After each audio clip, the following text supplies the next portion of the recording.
Hola, ¿cómo están? Vamos con la clase del día de hoy, que va lleno a teorías neuropsicológicas, y en este caso vamos a hablar de una de las funciones o habilidades, como las llaman algunos autores, que está implicada en el resto de los procesos, y es específicamente la atención. ¿Sí? Si bien la mayoría de las funciones superiores que vamos a ver a lo largo del cuatrimestre funcionan de forma aislada, como la memoria, el lenguaje, o sea, pueden funcionar de forma aislada. De la que hablamos hoy, que es específicamente atención, tiene la particularidad que se encuentra interrelacionada, o que se encuentra relacionada con todas las funciones. Entonces, es la que permite, de alguna forma, que toda la información que va a ser procesada, tratada o ejecutada en los otros procesos se realice de forma efectiva. ¿Sí? Bien, vamos a empezar con la clase.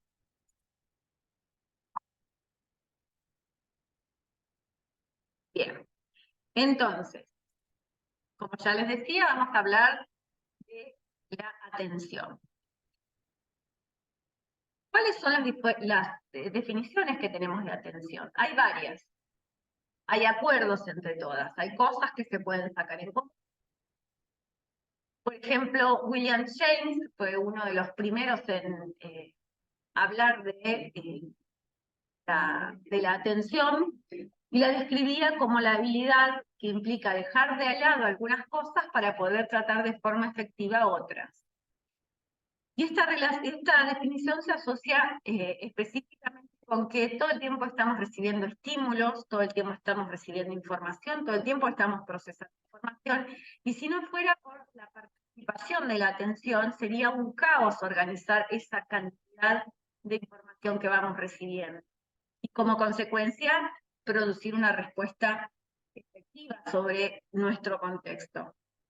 Sería como que la atención, si bien viene a funcionar como un cuello de botella sobre la cantidad de información que vamos a poder procesar, porque la atención tiene límites, pero maximiza y efectiviza las respuestas que nosotros, o la focalización sobre los determinados aspectos de determinadas respuestas o de determinados estímulos que nosotros tenemos que organizar y brindar. ¿Sí?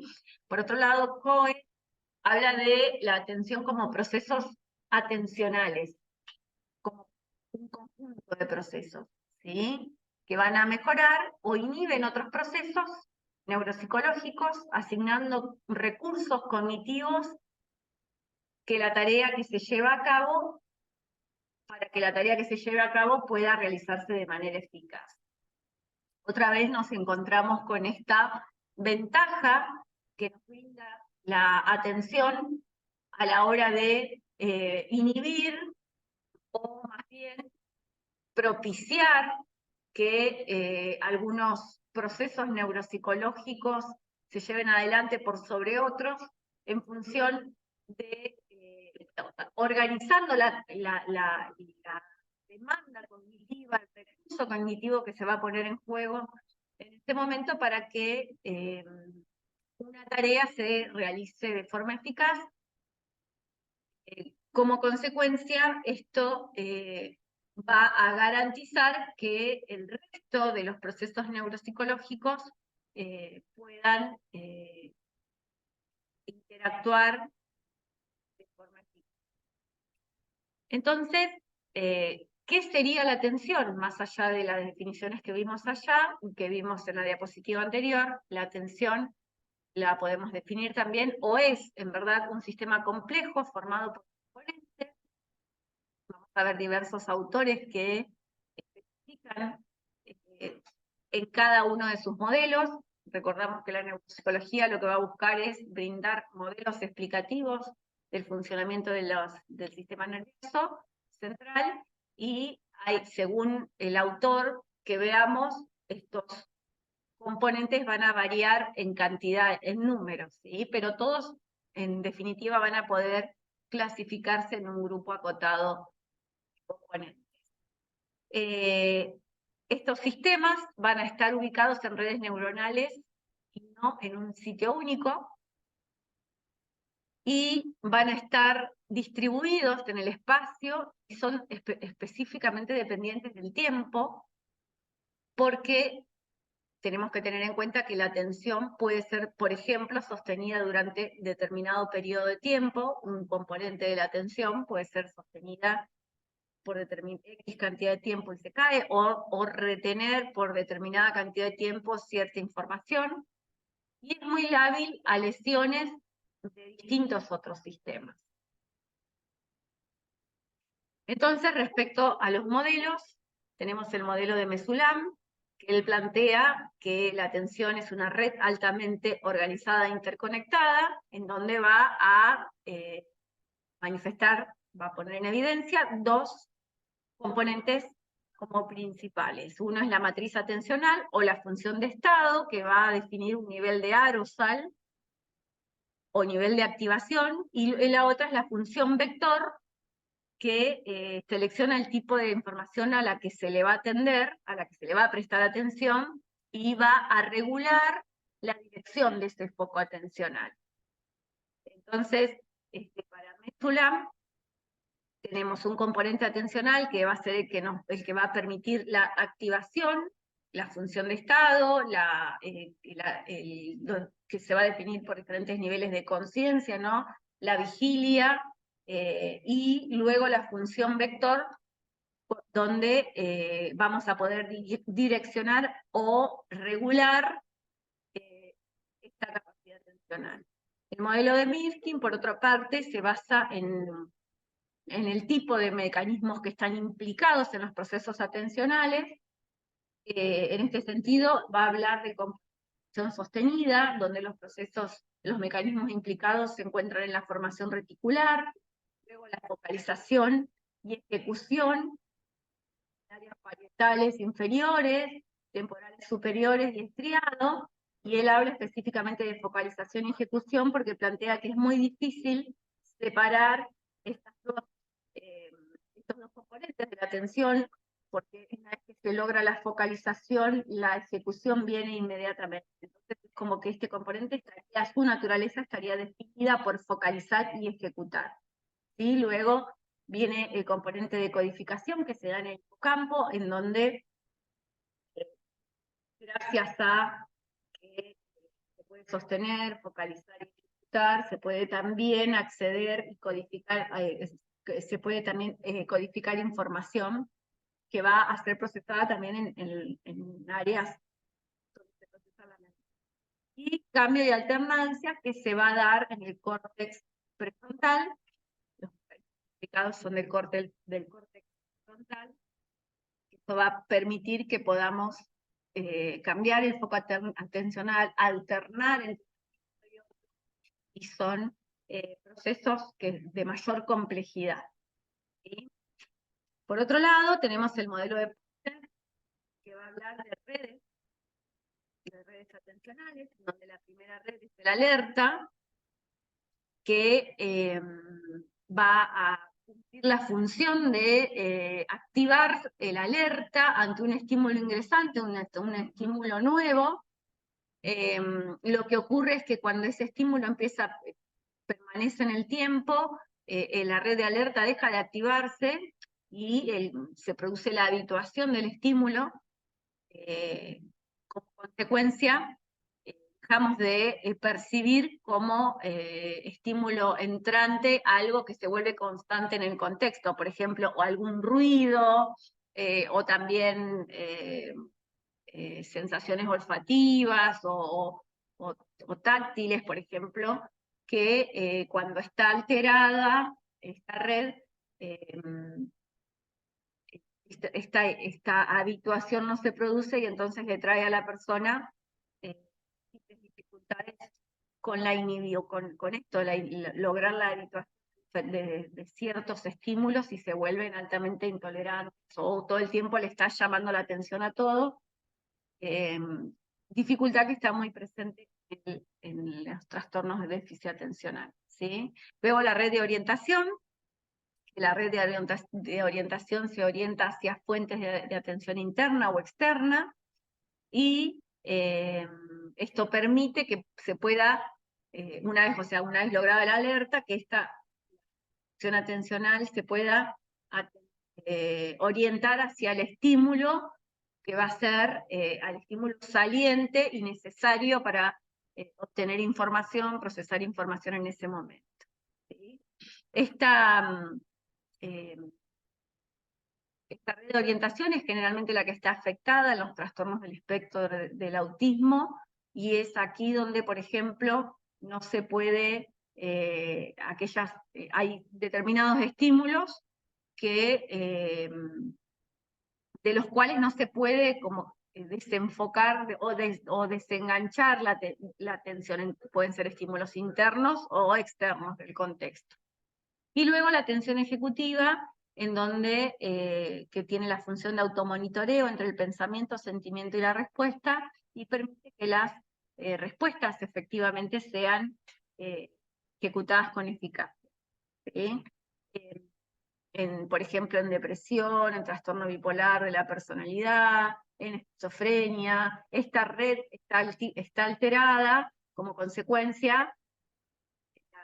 No se puede regular el componente emocional, no se puede negociar entre lo que se siente, lo que se piensa y la respuesta, ¿sí? Entonces, digamos, la afectación de cada una de las redes va a tener más implicancia en algunos trastornos psicopatológicos o del desarrollo, según cuál sea la red que está afectada. Bien, por otro lado, Posner, bueno, acá especifica un poco más acerca de qué es lo que permite, qué es lo que facilita a nivel funcional la activación de cada una de las redes, y por ejemplo la alerta va a permitir alcanzar y mantener un estado de alerta y sensibilidad hacia estímulos entrantes, ¿sí? Es lo que nos va a permitir, por ejemplo, ante un estímulo nuevo, poder reaccionar, ya sea un estímulo táctil, visual, olfativo, auditivo, y la red de orientación va a permitir seleccionar información de los estímulos que ingresaron y que activaron la alerta. La red ejecutiva, la atención ejecutiva, va a determinar mecanismos para monitorear y resolver los conflictos entre los objetivos, lo que pensamos, lo que sentimos, y así poder planificar una respuesta. Entonces, para Posner, estas redes se desarrollan desde el nacimiento, y la red de alerta se encuentra presente apenas nacemos. Luego se va desarrollando la red de orientación, y la atención ejecutiva alcanza su desarrollo entre los 3 a 5 años, en donde ya los niños, obviamente que mediado por otros, también además gracias al desarrollo de la red ejecutiva, empiezan también a evidenciarse avances en otros procesos, como el aprendizaje,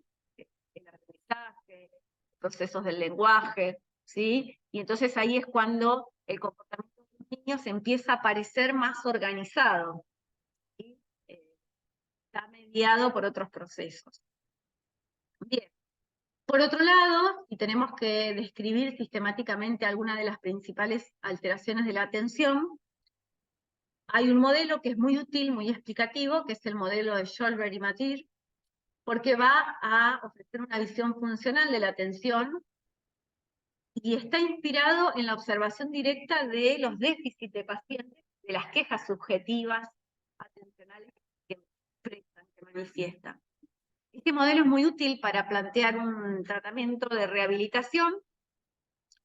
Como consecuencia, permite caracterizar la naturaleza de las alteraciones y por otro lado de los componentes alterados en la atención y cómo estos impactan en la vida cotidiana de las personas, ¿sí?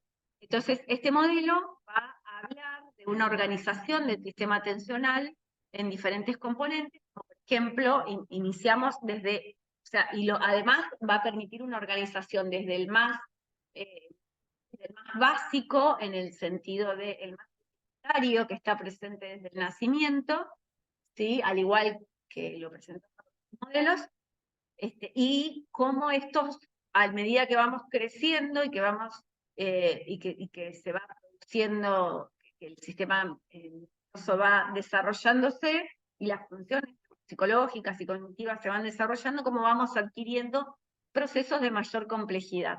Entonces, en la base, o inicialmente tendríamos el arousal o la capacidad de estar despierto y mantener el alerta, que va a permitir seguir estímulos, órdenes, y es el estado de activación general del organismo.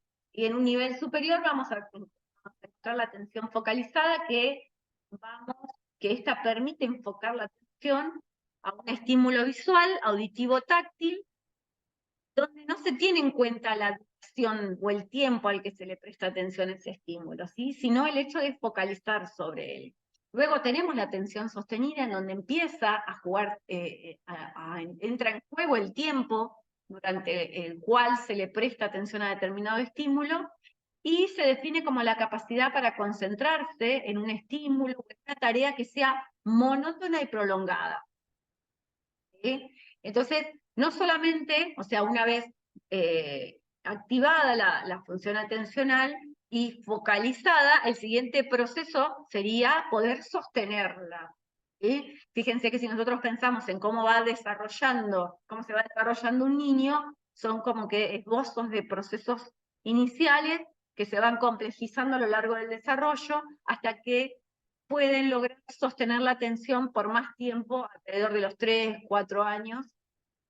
Y luego aparece esto que obviamente que está presente desde el nacimiento, que es la capacidad que va mejorando en eficacia a lo largo del desarrollo, que es la capacidad de seleccionar, de concentrarnos solamente en una sola fuente de información o en una única tarea, ¿sí? Y poder excluir aquellas otras fuentes que puedan interferir en ella. Esto sería, por ejemplo, focalizarnos en buscar determinadas palabras o determinados gestos comunicacionales, por ejemplo, en los niños, que les brinda la posibilidad de aprenderlos, ¿sí? Y luego se encontraría el desarrollo de la atención alternante, que va a ser la capacidad para cambiar el foco atencional entre distintas fuentes de información sin perder la efectividad de la tarea. Para este tipo de atención ya necesitamos haber desarrollado o poder, digamos, distribuir los recursos cognitivos entre dos tareas que son complejas y que necesitan de cierta efectividad, y de esta manera poder llevarlas a cabo de forma efectiva a esas diferentes fuentes de información que demandan en el momento. Y la más compleja sería la atención dividida, que va a estar definida como la capacidad de dividir el foco atencional en dos o más tareas o en diferentes fuentes de información. Esta se va a caracterizar porque generalmente todas las tareas tienen como que la misma o exigen la misma carga cognitiva. Para esto, muchas deben estar ya automatizadas, muchas tareas. Entonces acá vemos cómo está al final de toda esta cadena de procesos atencionales, porque para poder llegar a hacer múltiples tareas, estar ante tareas que ya por lo menos sepamos hacerlas y que no tengamos que dedicarle tanto recurso atencional para la ejecución específica de esa tarea. ¿Sí? Entonces ahora vamos a hablar un poquito acerca de las patologías de la atención, y según el DSM-5, el Manual de Diagnóstico y Estadístico de Trastornos Psicológicos y Psiquiátricos, entre el 5% de los niños hay una prevalencia de este diagnóstico y el 2,5% en adultos. Estas variaciones pueden asociarse, esta disminución en la población adulta puede tener que ver con que probablemente el diagnóstico evolucione para otro tipo de diagnóstico en la adultez, o porque quizás por las intervenciones tempranas los niños quizás puedan salir del diagnóstico. Recordemos que los diagnósticos no son entidades estáticas, sino que tenemos la posibilidad de realizar tratamientos efectivos para lograr cambios y modificar.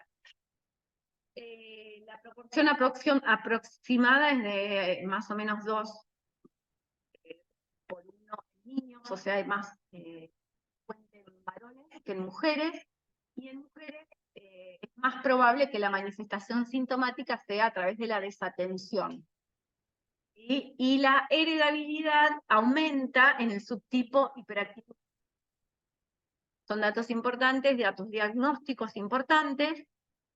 Además, tenemos que tener en cuenta que existe, diversos estudios han mostrado que existe asociación entre el bajo peso al nacer y la severidad de los síntomas del déficit atencional con hiperactividad para los subtipos que son desatento, hiperactivo impulsivo durante la niñez, y esto indica que las restricciones del crecimiento fetal influencian de la misma forma para todas las formas, o del mismo modo para todas las formas del déficit atencional.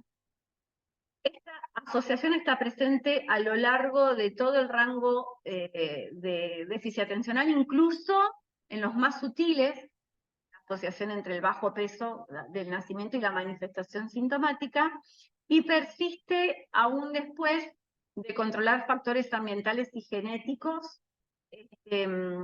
Esto habla de que la restricción del crecimiento fetal tiene mucha influencia en el desarrollo del trastorno por déficit, incluso estudiado aún en gemelos. ¿Sí? Bueno, ¿cuáles son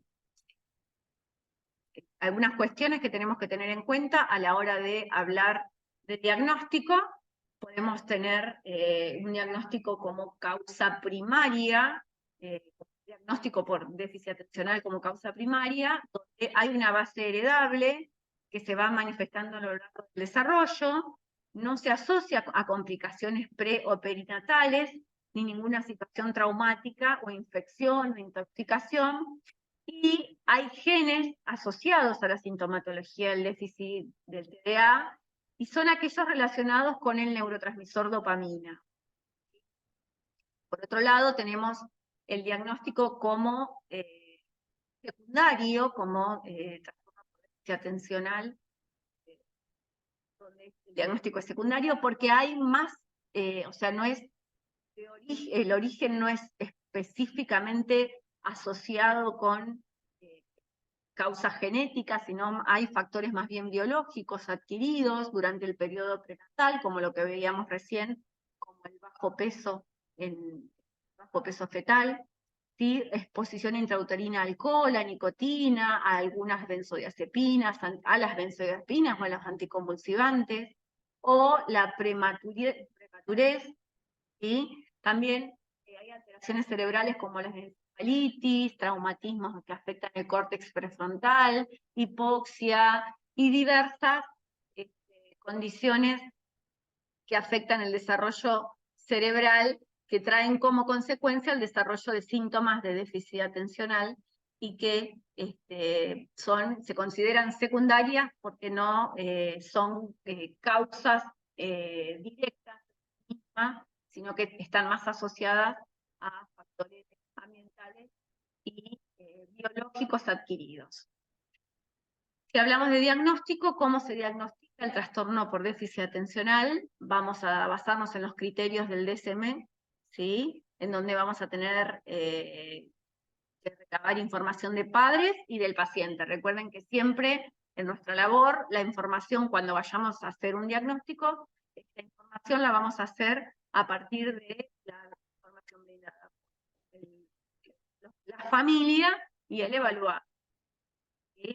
Tenemos que tener, esto es muy importante para el diagnóstico siempre en niños, que los criterios clínicos tienen que, la sintomatología conductual, comportamental, emocional del evaluado tiene que estar presente en varios ambientes, en la casa, en la escuela, en el parque, en las actividades, o sea, no es posible diagnosticar cuando toda esta sintomatología solamente se da en un solo contexto, porque puede ser y de hecho, en general, responde, en un solo contexto, a situaciones más ambientales que al diagnóstico propiamente.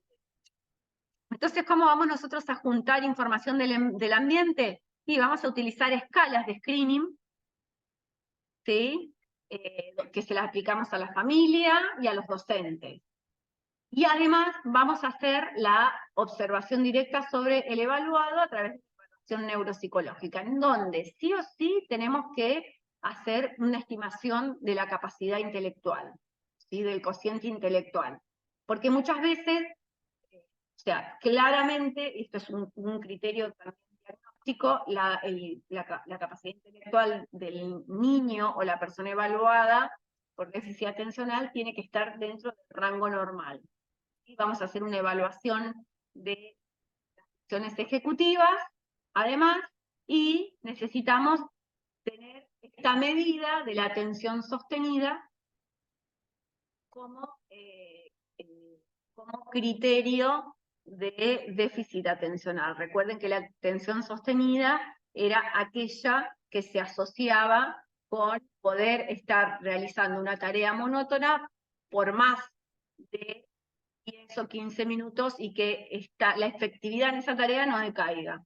¿Sí? Y además tener en cuenta otros diagnósticos diferenciales, que esta información la vamos a recabar junto con otras escalas y cuestionarios que brindan información que facilitan el diagnóstico diferencial. Vuelvo a lo mismo de siempre, el diagnóstico no lo van a realizar los test, los screening, las escalas que tomemos, sino que el diagnóstico es clínico. Nosotros luego de haber recabado toda esta información tenemos que hacer una valoración clínica, una decisión clínica, un juicio clínico sobre toda esta información que vamos a recabar con el paciente. Los especificadores para el diagnóstico van a estar siempre entre leve, con dificultades leves, a severas, donde lo que se va a tener en cuenta es el grado de impedimento que le trae la sintomatología a la persona respecto al contexto, ¿sí? Entonces, por ejemplo, el leve va a ser, no hay impedimentos más, o sea, hay impedimentos solo de menor importancia en la vida social o laboral, por ahí algunas fallas que no traen, no exigen que la persona verdaderamente necesita configuraciones de apoyo o modificaciones en el contexto, quizás si las necesita no son demasiado importantes o grandes. El moderado es donde los síntomas traen un deterioro funcional menos que severa, pero más que leve, ¿sí? En donde la persona efectivamente necesita apoyos y configuraciones que permitan que la persona logre cierta autonomía a partir de los síntomas que manifiesta. Y las severas son particularmente graves y resultan un deterioro marcado en el funcionamiento social o ocupacional, y la persona exige y necesariamente tiene que tener muchos apoyos, diferentes tipos de apoyos y modificaciones en su contexto para lograr autonomía y llevar adelante los desafíos que le impone la vida diaria, ¿sí?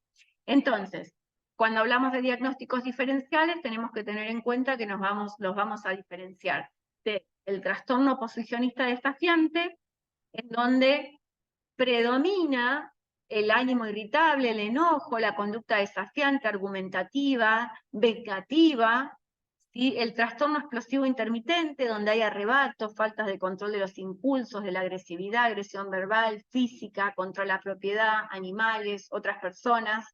El trastorno de la conducta, que hay agresiones a personas o animales, destrucción de la propiedad, engaño, robo, incumplimiento grave de las normas. Estos trastornos generalmente se mezclan mucho con la impulsividad.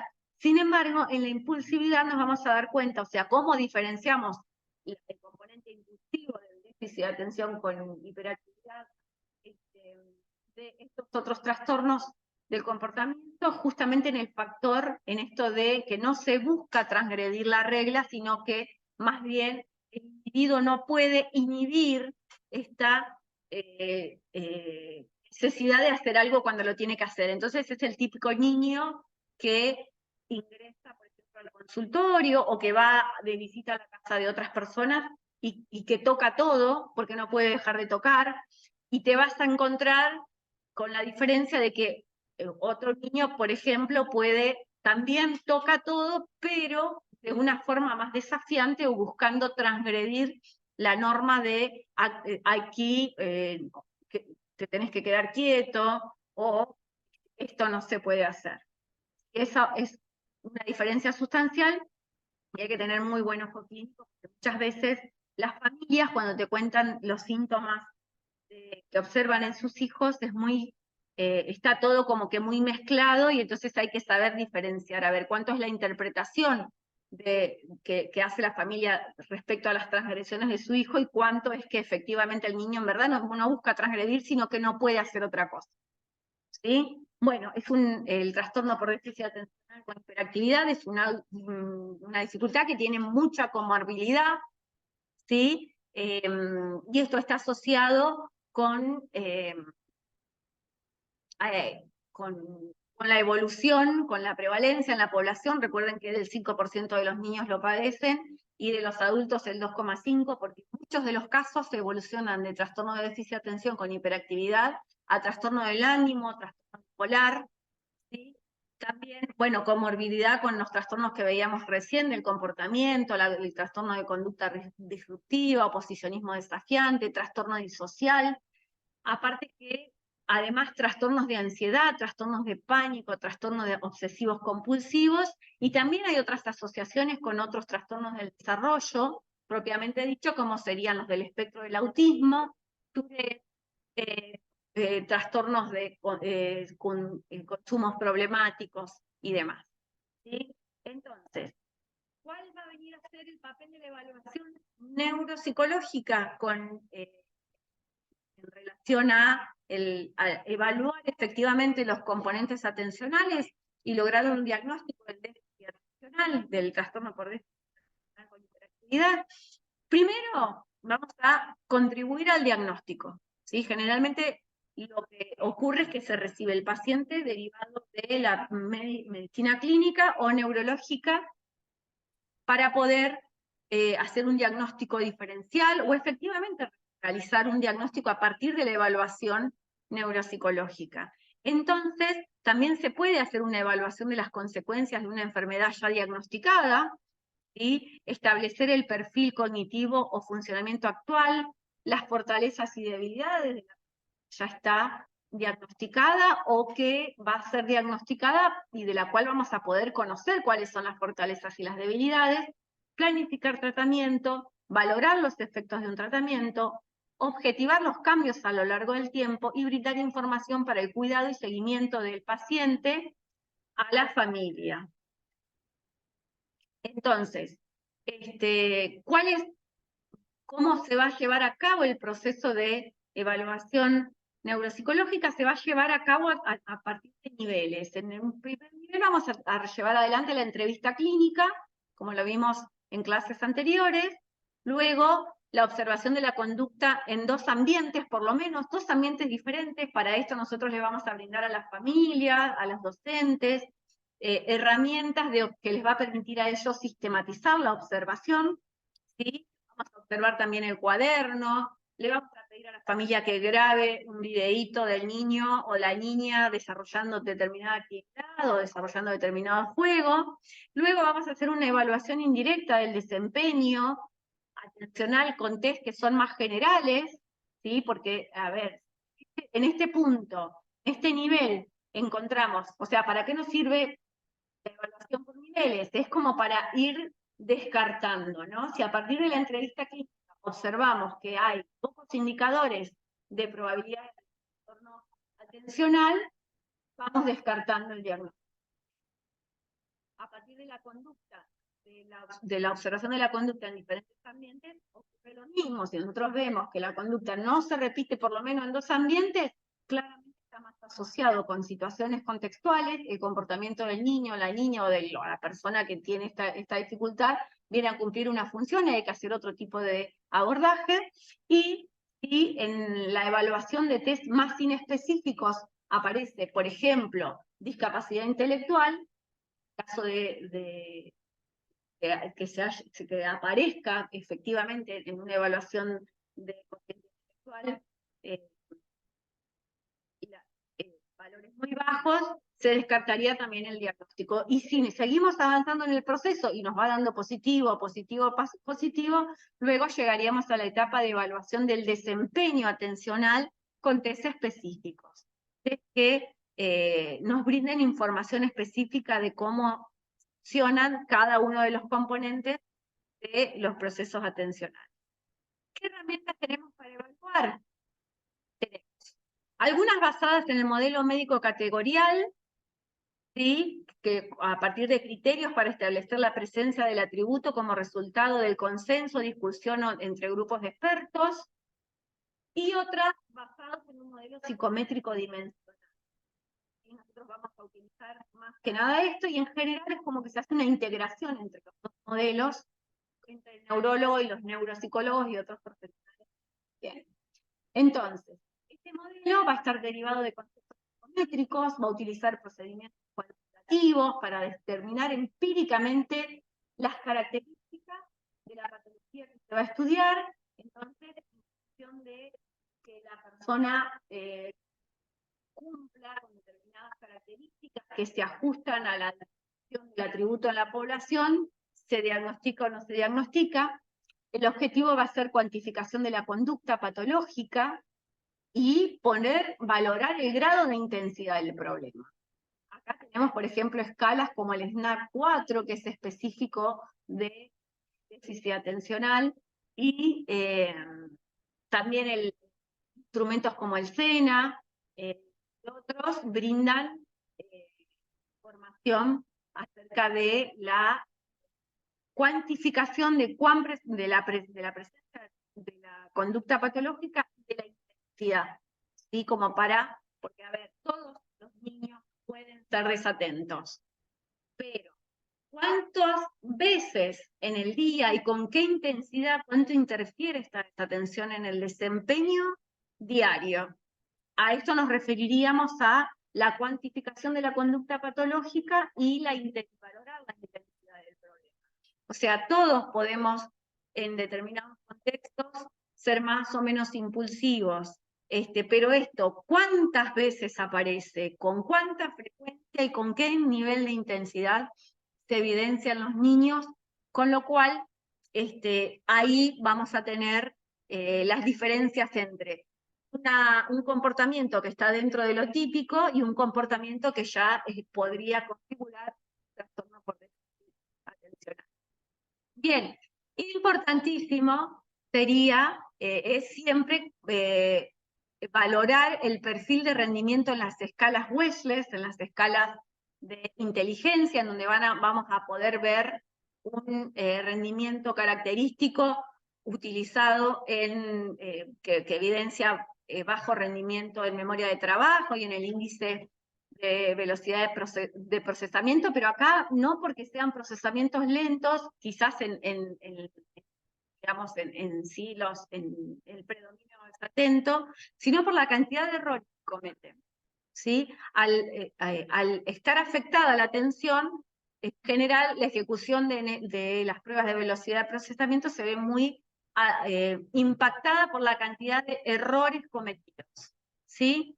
Entonces, va a haber bajo rendimiento en claves, en las pruebas en donde tiene que seleccionar una respuesta correcta, también por la falta de fallas en la velocidad grafomotora, bajo rendimiento en los índices secundarios que mide esta prueba, y bajo rendimiento en aritmética, claves, vocabulario, dígitos y matrices. Recordemos que el déficit atencional va a impactar mucho en la capacidad de aprendizaje. Entonces,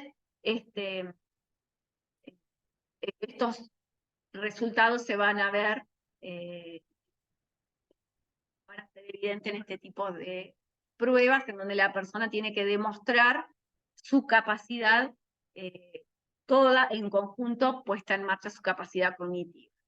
Y después hay otras pruebas que son inespecíficas, ¿sí? Como el test de Stroop, el Teimex test, la versión del AIB, y estos ítems del U5 que no fueron diseñadas para evaluar algún dominio en particular, y como el sistema trabaja en redes, al aplicarse estas pruebas, estos ítems, estas pruebas psicológicas, se necesita que se activen diferentes opciones, y entonces es como que predomina, por ejemplo, algún componente atencional, pero sin embargo la activación es mucho más general. ¿Sí?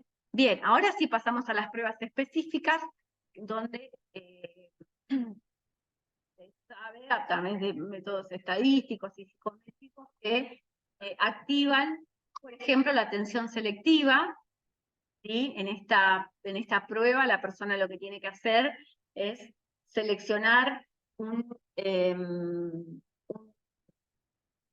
estímulo en función a un modelo, ¿sí? Que el modelo tiene que ser igual.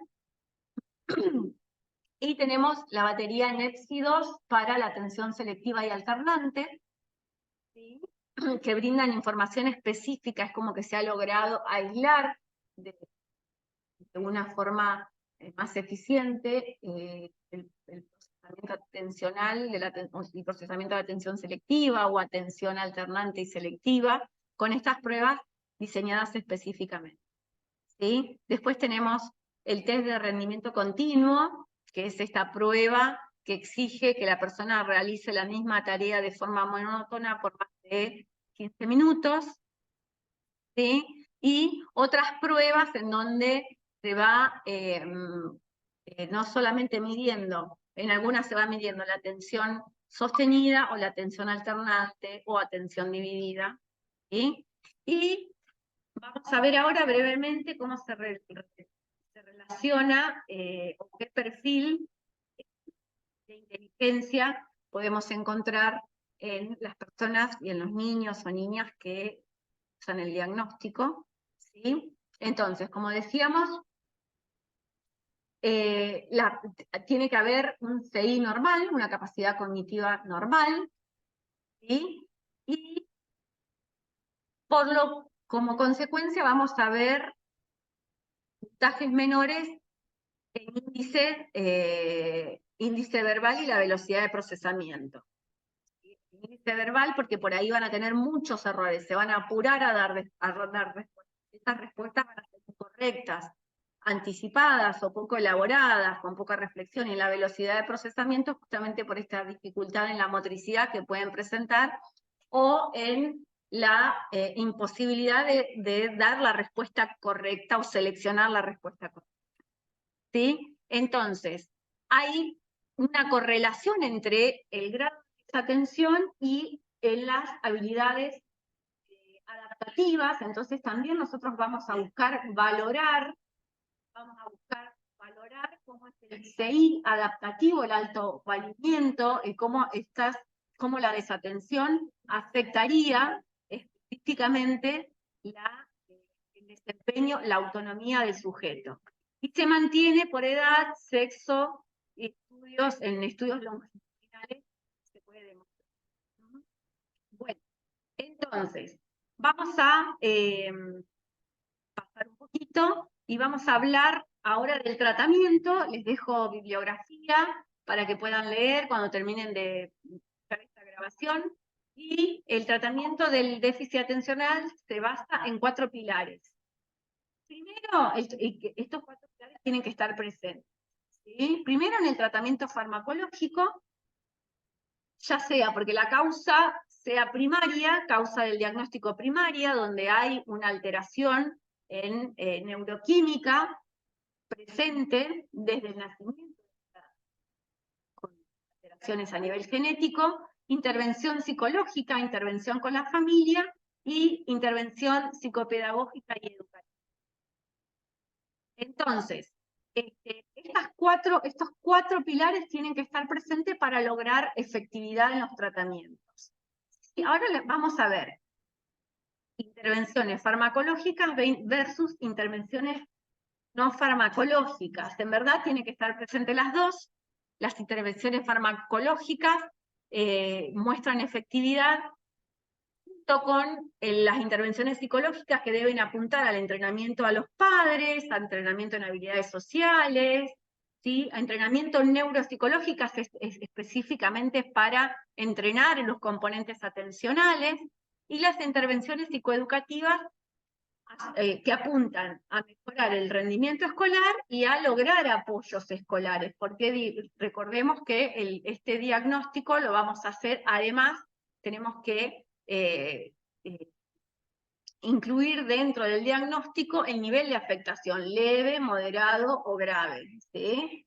Bien, entonces, las prácticas basadas en la evidencia, o sea, cuáles son los tratamientos que verdaderamente tienen efectividad y que no son farmacológicos,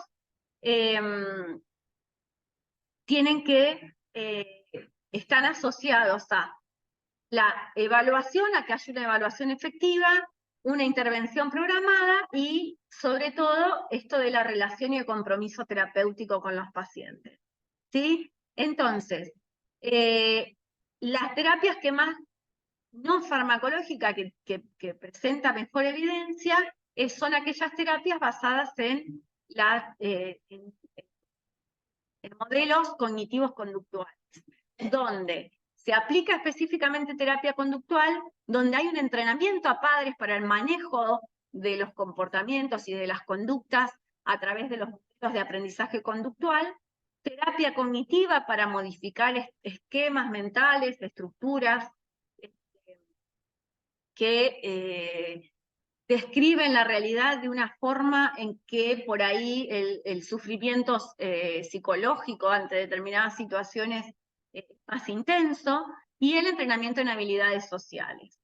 Y todas estas terapias surgen o tienen una base cognitiva conductual, ¿sí? Son las que mejor evidencia van dando. Entonces, ¿cuándo se va a recomendar una intervención no farmacológica y psicológica? Solamente cuando los casos son leves. ¿Cuándo nos referimos a un caso leve? Cuando el compromiso con respecto al funcionamiento social y académico no es elevado, ¿sí? Cuando el diagnóstico no está confirmado, y además cuando no queda otra porque los padres rechazan el tratamiento farmacológico. Pero, digamos, las formas graves sí o sí necesitan la intervención transdisciplinaria a partir de psicoterapia, rehabilitación neuropsicológica, farmacología y trabajo con la familia, ¿sí? Entonces, pasamos un poquito más y acá tenemos, por ejemplo, en actividades que permiten entrenar la atención selectiva visual, en donde el niño tiene que responder seleccionando, ¿sí? Según el modelo, ¿sí? Esto se los voy a dejar para que lo puedan ver, y acá para poder trabajar atención alternante, ¿sí? El control atencional, ¿sí? Con diferentes tipos de actividades. ¿Y qué se sabe del efecto de los tratamientos? A ver, hay cambios en el rendimiento de las tareas de entrenamiento, cambios en el rendimiento de los test psicométricos que miden la atención, o sea, en las evaluaciones pre y post tratamiento, y cambios en aspectos del funcionamiento diario dependientes de la capacidad atencional, ¿sí? Bueno, de forma breve traté de dejarles esta exposición para que puedan